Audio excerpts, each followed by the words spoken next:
They were never meant to be remembered. The men of this operation were selected quietly, trained discreetly, and deployed without ceremony. Their mission existed only in the margins of paperwork, coded references in supply lists, unsigned orders, and brief discussions behind closed doors at Allied headquarters. In 1944, the Office of Strategic Services, the OSS, America's first centralized intelligence and special operations service, began sending select teams into the dense, hostile interior of Japanese-occupied Burma. Few outside of the planning rooms understood just how dangerous that jungle theater truly was. At this time, the Allied campaign in Burma was struggling. British forces under General William Slim, reinforced by Indian and African troops, were locked in a grueling struggle against seasoned Japanese divisions of the 15th Army. The terrain was an enemy all its own: thick jungle, nearly impassable mountains, rivers that could swallow men whole, and diseases that could end lives faster than bullets.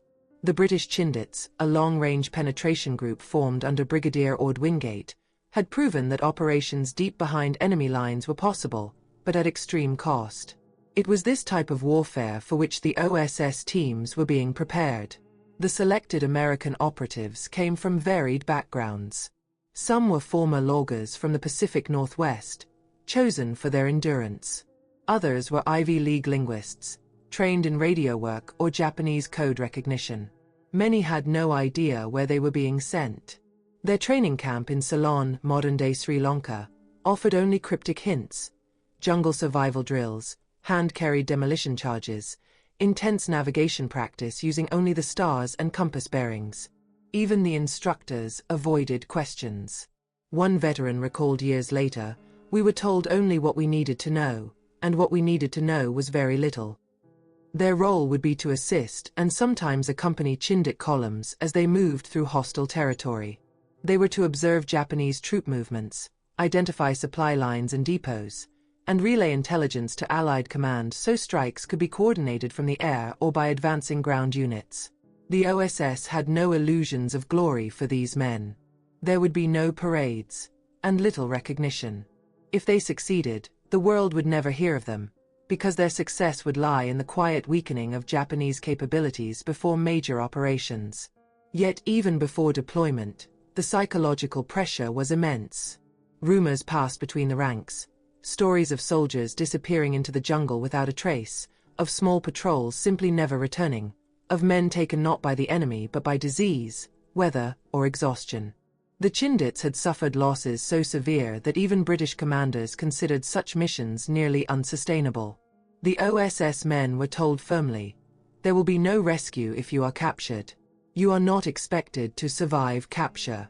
A British liaison officer gave a blunt warning to the Americans during briefing: "Once you are behind their lines, the jungle swallows sound, light, and men. If you vanish, we will not find you." It was not said as a threat, but as a simple, clinical fact. The men carried only what they could move on foot: M1 carbines or Thompson submachine guns, wire cutters, compact radio transmitters, code sheets protected in oilskin pouches, quinine tablets, and rations measured carefully for weeks of hardship. Every ounce counted. Some carried demolition charges specifically designed to destroy railway tracks, bridges, and supply dumps. Others carried extra medical supplies or signal flares for emergency extractions, though everyone knew extraction was unlikely. In late February 1944, with monsoon season approaching, the teams were briefed in final secrecy. Their flight into Burma would be by night, aboard modified C-47 Dakotas and sometimes gliders to avoid Japanese spotters. The landing zones were small clearings prepared previously by Kachin scouts, local hill tribes who resisted Japanese control and worked closely with Allied forces. These indigenous partners would guide the OSS through territory few foreign soldiers had ever seen. No photographs were taken. No official speeches were given. The departure orders were signed without ceremony. One OSS captain, writing in a private notebook before boarding, captured the mood of the mission: "If we return, we will bring back knowledge. If we do not, our absence must serve the same purpose." The engines roared in the darkness. The men sat in silence. Some thought of home. Others simply stared ahead, listening to the vibration of the aircraft frame. They flew into the night over jungle that stretched for hundreds of miles in every direction, into a world where maps were unreliable, allies were scattered, and enemies moved like shadows. The doors opened. Cold night air rushed in. The order came. Jump. The forgotten operation had begun. The landing was not graceful. Parachutes tangled in the canopy, equipment struck branches, and several men spent their first minutes in Burma hanging helplessly 10 feet above the jungle floor. It was March of 1944, during the height of the Allied struggle to re-establish control in Southeast Asia. The night air was thick with humidity, and the moment the men hit the ground, they understood that the jungle was not simply terrain. It was an adversary with no allegiance and no mercy. The OSS team assembled at dawn with help from their Kachin guides, local hill tribesmen who moved through the forest as silently as the wind itself. These guides, many of whom had worked with British officers from the Chindits, wore simple sandals and carried Lee Enfield rifles or locally made hunting knives. They communicated in short phrases, gestures, and subtle signals.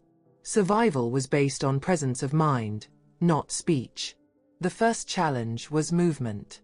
The jungle was nearly impossible to navigate using Western maps.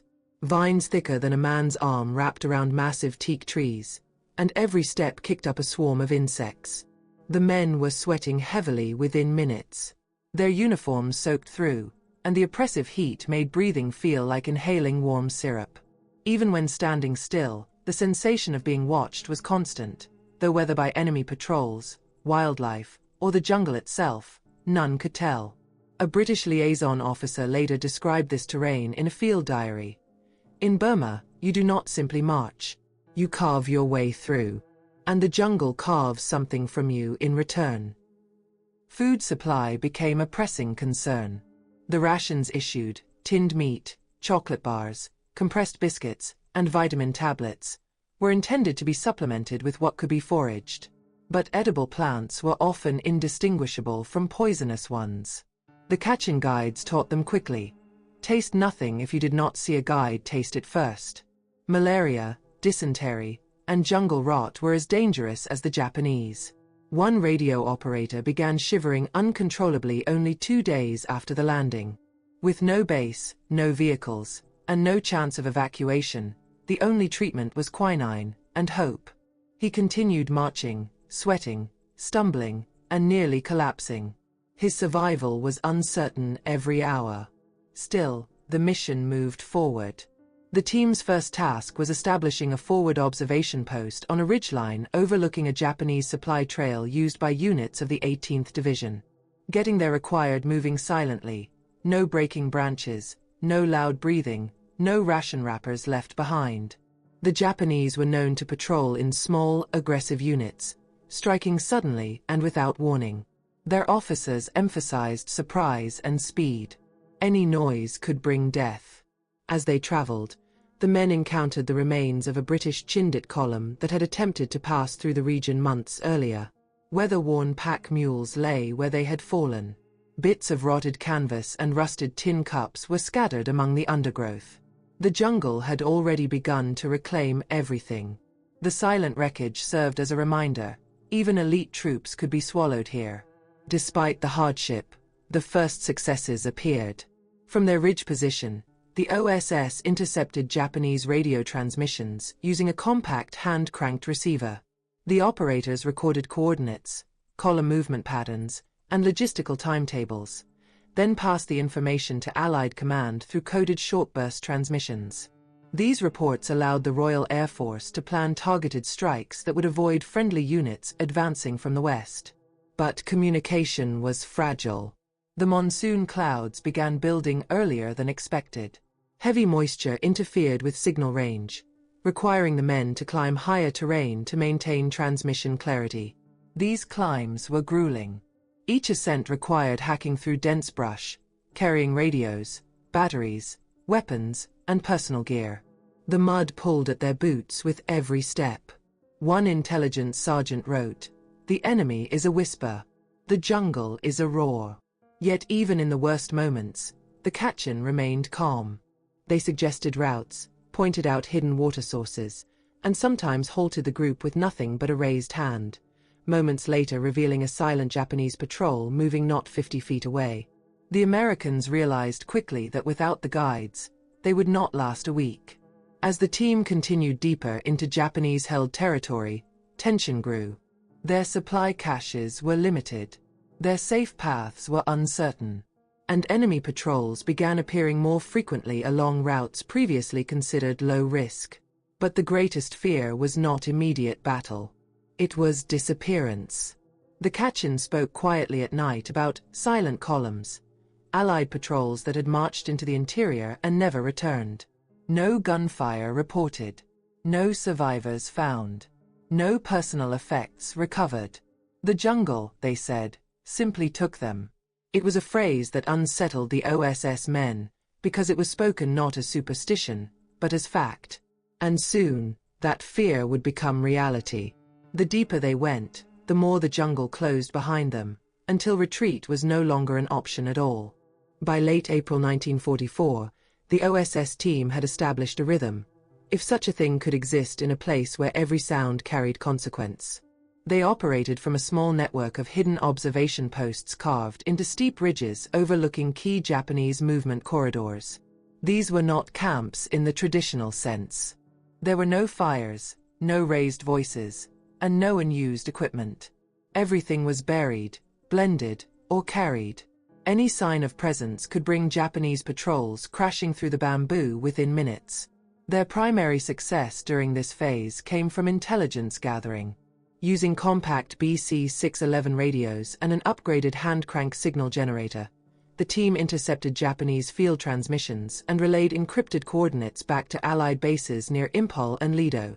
These relayed reports enabled British and Indian troops, especially the Indian 17th Division, to avoid ambushes and redirect their advances. On several occasions, the information resulted in well-timed Allied airstrikes that destroyed Japanese supply columns before they could reinforce their forward operating positions. But every message sent over the air came with a price. The jungle humidity was merciless. Equipment corroded quickly, especially wiring, battery contacts, and signal dials. The radio operators began keeping critical components wrapped in oiled cloth and dried above their bodies at night, hoping body heat would prevent moisture buildup. Even then, failures were common. During storms, the already limited signal range collapsed almost entirely, forcing long and dangerous movements to higher elevations simply to transmit a single burst report. These climbs took a toll. The mountains rose sharply from river valleys, covered in slippery roots and soaked earth that turned to mud underfoot. Men carried radio equipment weighing upwards of 30 pounds along with weapons, canteens, and demolition charges. Every step cost energy the men no longer had to spare. Then the illnesses began to spread. 2 men developed severe dysentery, weakening them so dramatically they had to be supported as they walked. Another operative's feet were so infected with jungle rot that simply putting on boots became an ordeal of quiet agony. Still, extraction was not an option. The team had crossed too deeply behind enemy lines. To stop was to die. One sergeant, trying to maintain morale, recorded a short message in his pocket journal. "I am learning that the most dangerous battles are the ones no one will ever read about." There was no glory here, only endurance. Meanwhile, Japanese forces were adjusting. The 56th Division had begun to tighten patrol patterns around rail links and known crossing points. Villages that once quietly supported Allied forces found themselves under scrutiny. Supply drops, already rare, had to be moved to alternate sites to avoid detection. When one drop zone was compromised, the OSS team was forced to leave behind badly needed ammunition and food. And yet, the accidents of nature remained just as threatening as the Japanese. The monsoon season arrived early that year. Torrential rains erased trails, flooded rivers, and turned the jungle canopy into a constant curtain of falling water. Sound softened. Visibility dropped. The world shrank to only a few feet ahead. During one resupply attempt, the team had to climb to a steep outcrop of stone just to get a functional transmission signal. The climb took hours in the rain. The radio operator's hands slipped repeatedly. The equipment nearly fell twice. When the message finally transmitted, the confirmation came back faintly, just enough to know it had been heard. It was a small victory, but it came at the cost of energy and time they no longer had. Still, intelligence continued to flow, and the results continued to shape the campaign. British planners later noted that mid-1944 Japanese troop movements in Burma became increasingly disorganized, much of it due to intercepted communications from deep in the jungle. But then something shifted. Japanese patrols began appearing along routes that the team had believed safe. Signs of movement, an overturned leaf, the impression of boot treads, a broken vine, began appearing more frequently. The jungle felt less empty. The Kachin guides said nothing at first. But one night, as the rain eased, the senior guide spoke quietly while the men rested in silence. "They know someone is here." No accusation. No panic. Just the acknowledgement of a deadly new reality. The enemy was no longer far away. The enemy was searching. And the OSS operatives would soon be forced into a choice: disappear into the jungle's interior, or be found. In May of 1944, the war in Burma entered a new and more dangerous phase. Japanese patrols had grown more frequent and aggressive, no longer merely securing supply routes but actively searching the terrain. Something had alerted them. Whether it was a captured radio burst, a missing tracker, or a simple pattern inferred from disrupted logistics, the OSS team could not be sure. But one truth settled in among the men like humidity in their uniforms. Their presence was no longer invisible. It was during this period that the directive came through from Allied command: one final task, and one that would carry enormous risk. The Japanese were using a single railway line to funnel reinforcements and supplies deeper into northern Burma. If the OSS team could sabotage a key bridge on that line, British and Indian forces could advance more quickly toward Myitkyina, a strategic airfield and stronghold. Disrupting that line could change the balance of the campaign. Failure, however, would expose their presence entirely. The decision was made to strike. The men packed demolition charges, primarily Nobel 808 blocks and Primacord, carefully protected from moisture. The Kachin guides led them through narrow, winding paths rarely used even by locals, paths that required crawling at times through undergrowth so dense it seemed to close behind them as they moved. Every footfall was measured. Every sound was evaluated. There was no room for error now. Reaching the bridge required several days of movement. Food was scarce. The men rationed what little remained, sometimes sharing a single tin of meat between 3 or 4. The jungle's constant dampness made clothing and equipment feel twice as heavy. Several times, the team had to freeze in place as Japanese patrols passed just yards away. One soldier later recalled hearing the calm rhythm of boots on mud and the occasional click of a rifle's sling swivel, so close he could have reached out and touched the men searching for him. At last, they arrived at the railway bridge, a wooden structure spanning a narrow, fast-flowing river. The river was loud enough to mask sound, but swift enough to make any fall into it potentially fatal. The plan was simple on paper: place the charges at the support beams after nightfall and withdraw along the far bank. But simplicity, in war, rarely survives contact with reality. The approach to the bridge required crawling beneath it, slow and methodical. The men moved in silence. The demolition specialist worked by touch more than sight, securing charges in damp, cramped space while holding himself above rushing water with only his arms. Sweat mixed with the river spray. The jungle around them was a low whisper, full of life yet impossibly still. When the charges were in place, the team retreated up a small rise where the detonator wire had been hidden beneath leaves. The command was whispered. The plunger was pressed. The explosion echoed like thunder trapped inside a tunnel. A rush of splintered timber and dust filled the night.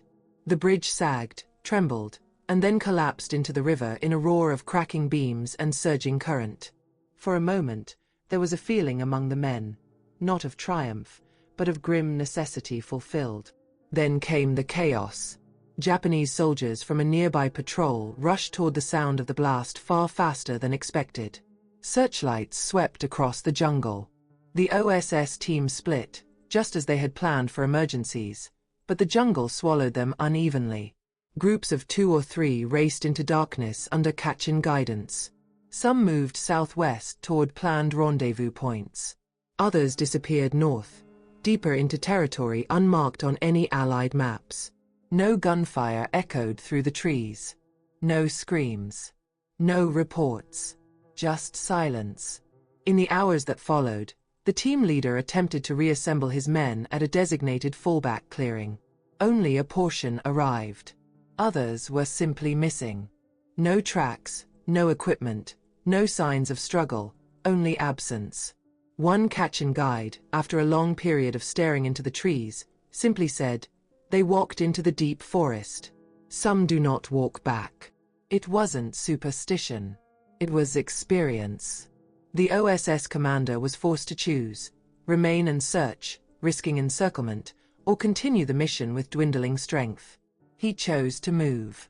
Not out of callousness, but because staying would mean losing everyone. The survivors pressed on, carrying with them the unspoken understanding that something had changed. Men do not simply vanish without cause. In the Burmese jungle, disappearance was not an event. It was a possibility that had always been waiting. Weeks passed, though no one could say how many with certainty. In the jungle, time was measured not in days but in exhaustion.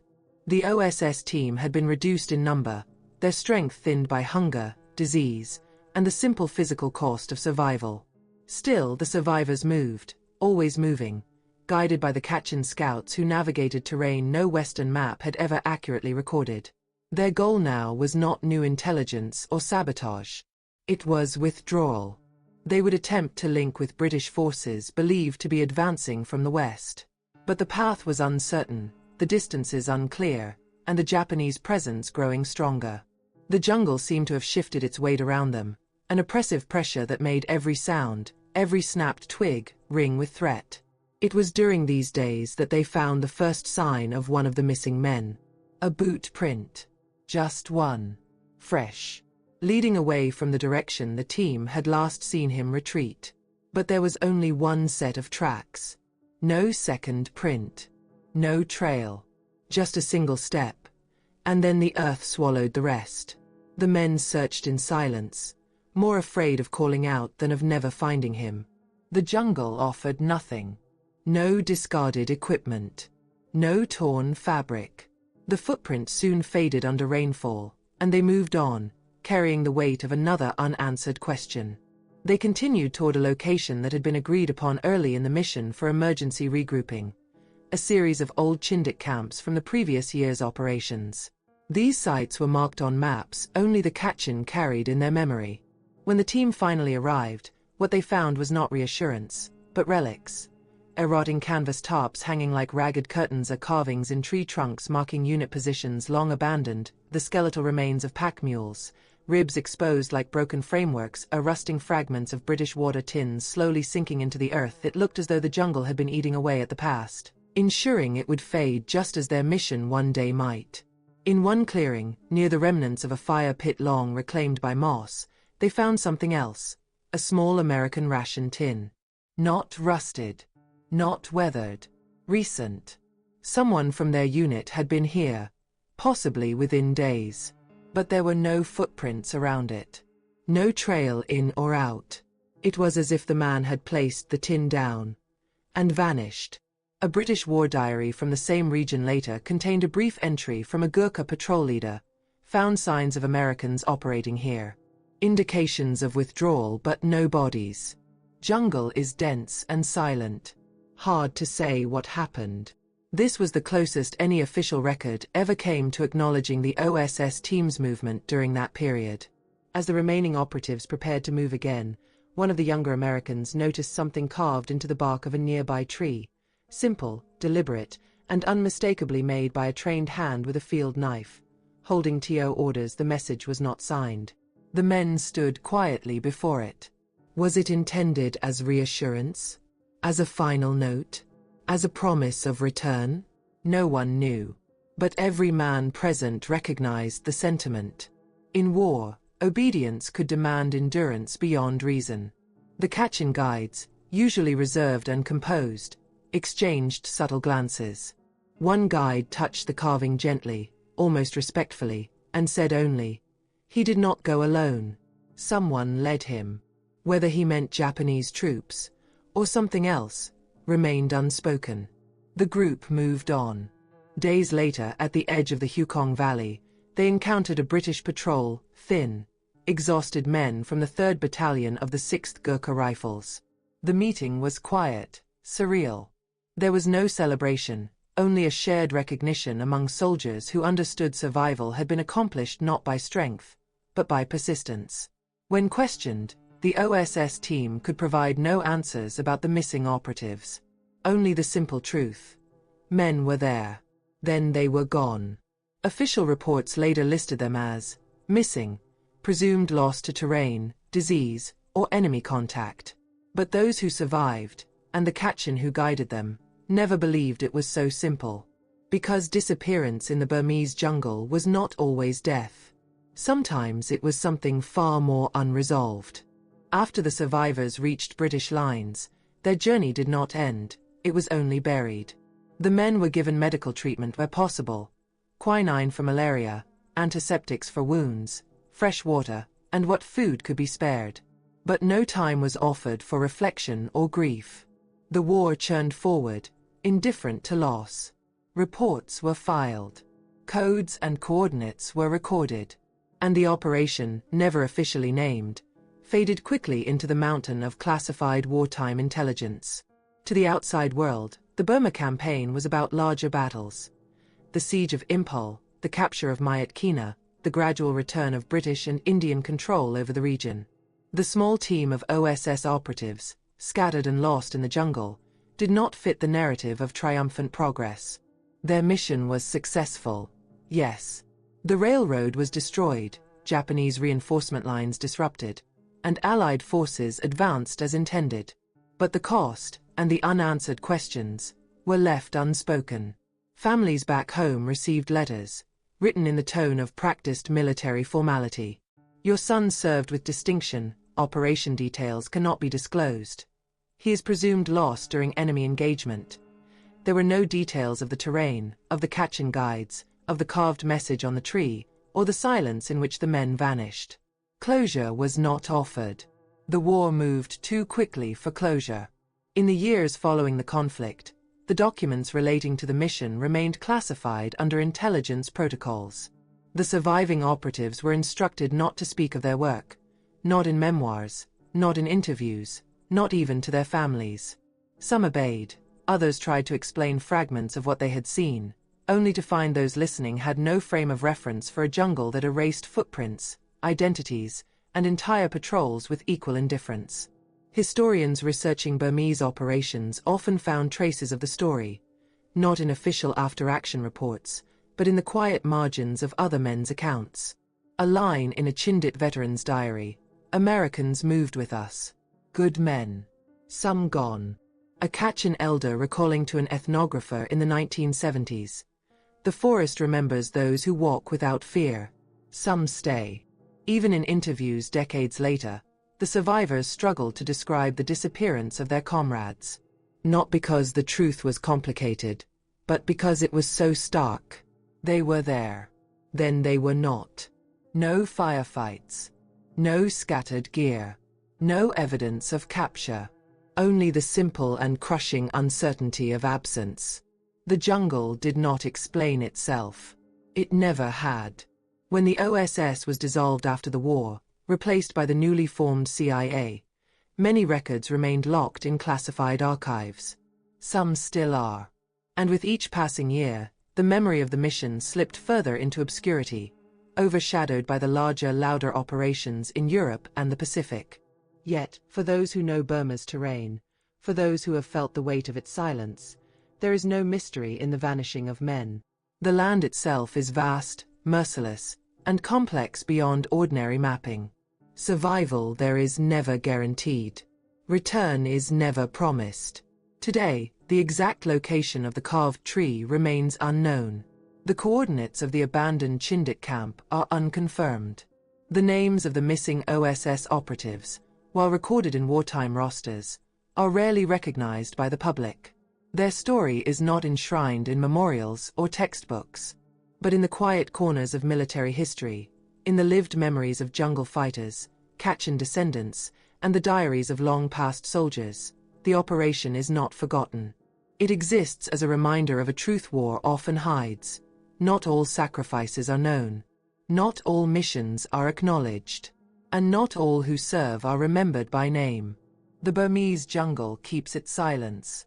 And some stories remain in the shadows, not because they lack importance, but because they were never meant to be seen in the light.